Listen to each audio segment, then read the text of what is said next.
Ei, hola, bon dia. Episodi una mica d'infàncies traumàtiques, no?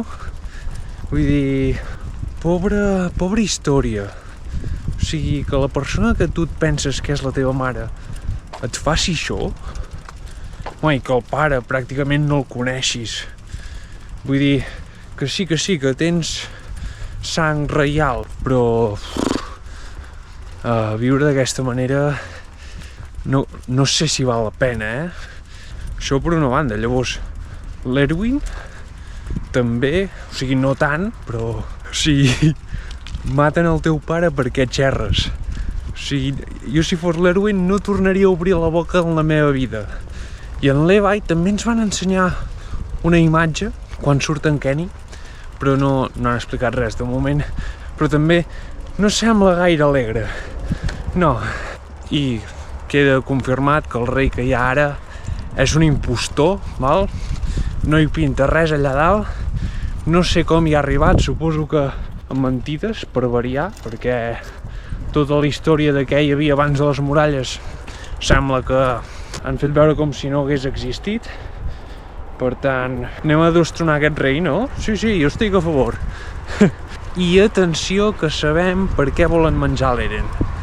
Perquè es veu que si menges un tità intel·ligent, és a dir, Eren, Bertolt, Reiner, el que sigui, aconsegueixes el seu poder. I clar, no m'estranya que vulguin menjar l'Eren. La pregunta és amb quin tità te'l menges, perquè que sapiguem, el govern no té cap tità. Bueno, té l'Annie, però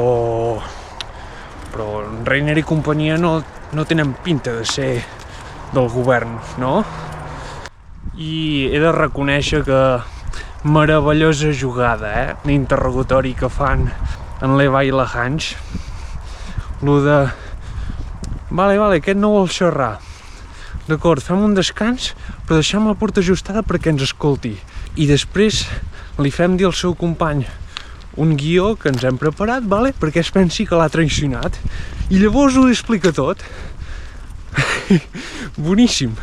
L'Erwin per fi pot sortir d'aquella habitació que no sé quants dies portava mirant per la finestra. No sé, potser era interessant que passava pel carrer, però ara pot sortir. La llàstima és que sembla que l'executaran. Bueno, esperem que no, li desitgem el millor del món. Si no, ell ja ha designat successor, la Hansch. Per tant, ja veurem què passa al següent episodi. Vagi bé.